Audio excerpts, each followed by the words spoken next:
कि महाभारत के अनुसार जो कर्ण का जो व्यक्तित्व था वो किस प्रकार का था कि पितामह भीष्म को बाणों की सैया पर 58 दिनों तक लगभग 2 महीने तक क्यों रहना पड़ा।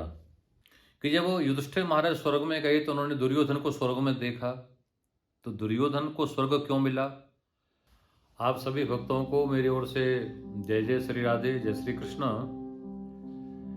मनुष्य का मन ऐसा होता है कि उसके मन में कोई ना कोई प्रश्न हमेशा उठते ही रहते हैं, जिन प्रश्नों से हमारी लाइफ को, कोई जिंदगी को कोई लेना देना नहीं होता, फिर भी मन ऐसा होता है कि प्रश्न करता ही रहता है। अब महाभारत के 2-4 प्रश्न मेरे पास में आए हैं लोगों के, मैं आप लोगों से वो शेयर करना चाहता हूँ। पहला प्रश्न आया है कि जब वो युधिष्ठिर महाराज स्वर्ग में गए तो उन्होंने दुर्योधन को स्वर्ग में देखा, तो दुर्योधन को स्वर्ग क्यों मिला। तो उसका जवाब, उसका उत्तर ये है कि दुर्योधन ने पाप ही पाप किए हैं, ये तो हम सब जानते हैं कि, लेकिन दुर्योधन ने कुछ पुण्य भी किए थे। आप महाभारत में पढ़ेंगे तो दुर्योधन अपने सेवकों का बहुत ज्यादा ध्यान रखता था, तो इस प्रकार से उसका जीवन के कोई पुण्य थे, उस कारण से उसको कुछ समय के लिए स्वर्ग की प्राप्ति हुई। हाँ, ज्यादातर तो उसने बुरे ही कृत्य किए पांडवों के साथ में, लेकिन जो स्वर्ग मिला दुर्योधन को थोड़े समय के लिए इसलिए मिला था क्योंकि उसने भी कुछ शुभ कार्य किए थे, शुभ कर्म किए थे। हाँ, और महाभारत का एक दूसरा प्रश्न ये भी मेरे पास में आया है कि महाभारत के अनुसार जो कर्ण का जो व्यक्तित्व था वो किस प्रकार का था। देखो, कर्ण जो है, आप समझिए, पांडवों के बड़े भाई थे, ठीक है ना। तो कर्ण का व्यक्तित्व बड़ा श्रेष्ठ व्यक्तित्व है महाभारत में। हाँ, ये उसका दुर्भाग्य था कि उसको अपनी मित्रता के कारण दुर्योधन का साथ देना पड़ा, लेकिन कर्ण का जो चरित्र है वो बड़ा सराहनीय है। कर्ण को सब मालूम था कि पांडव मेरे सगे भाई हैं, फिर भी वो दृढ़ प्रतिज्ञ था। उसने जो दुर्योधन को प्रॉमिस किया था, वचन दिया था, उस वचन से वो पीछे नहीं हटा। भले ही दुर्योधन बुरा था, पर अपनी मित्रता को वरीयता देते हुए उसने दुर्योधन का साथ दिया। यदि कर्ण बुरा होता तो भगवान कृष्ण उससे जाकर के ये नहीं पूछते कि तुम्हारी अंतिम इच्छा क्या है।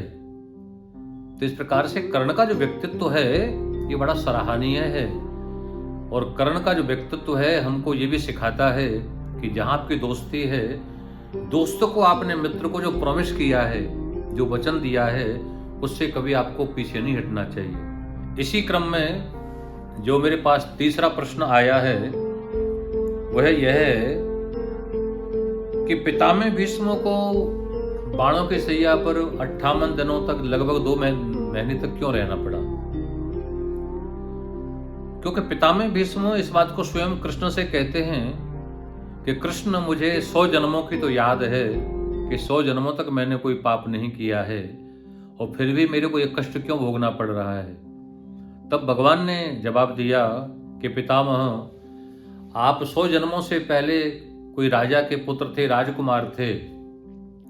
आप वन से शिकार खेल करके आ रहे थे, रास्ते में कोई अधमरा सर्प पड़ा हुआ था, उसके प्राण निकले नहीं थे। उस अधमरे सर्प को आपने अपनी बाण से उठा करके और बेरी के वृक्ष के ऊपर डाल दिया, कांटों के पेड़ के ऊपर डाल दिया।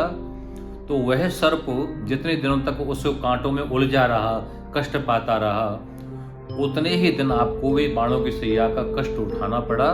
तो पितामह भीष्म के मन का संदेह भगवान ने दूर किया। इससे आपको एक मैसेज मिलता है कि आपको जीवन में जब कष्ट मिले तो हमेशा इस बात को समझना कि कष्ट के पीछे हमारे ही किसी पूर्व जन्म का कोई कर्म है, क्योंकि सृष्टि में जो परमात्मा का न्याय है ना, वो सबके लिए समान है। यदि हमने कोई बुरा कर्म नहीं किया हो तो हमको बुरा फल नहीं मिल सकता है। इसलिए हमने यदि कोई अच्छा कर्म किया है तो जैसे अच्छे कर्म का फल हमको निश्चित प्राप्त होता है, इसी प्रकार से बुरे कर्म का जो फल है वो भी हमको निश्चित ही प्राप्त होता है। और इसी क्रम में जो चौथा प्रश्न है वो ये है कि गांधारी ने कृष्ण को शाप क्यों दिया। उसके पीछे कथा ये है कि जब गांधारी को भगवान कृष्ण प्रणाम करने गए महाभारत के बाद में, उनको बड़ा कष्ट हुआ मन में कि गांधारी के 100 पुत्र मारे गए। तो थोड़ा दुख प्रकट करने को भगवान कृष्ण गए माता गांधारी के पास में। तो माता गांधारी को जब कृष्ण ने प्रणाम किया तो माता गांधारी को उसमें बड़ा रोष आया, क्योंकि माँ है ना, 100 पुत्र मारे गए, तो माँ को बड़ा यहाँ पर बड़ी क्षुब्धता, बड़ा क्रोध आया।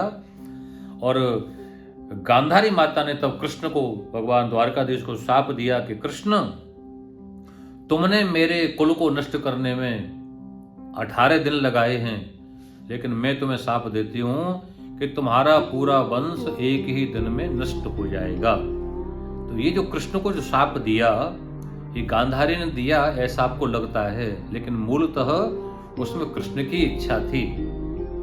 कृष्ण ही चाहते थे कि इस विधान से मेरा जो यदुकुल है, यदुवंश है, उसको भी नष्ट होने का ये क्रम भगवान के मन में था।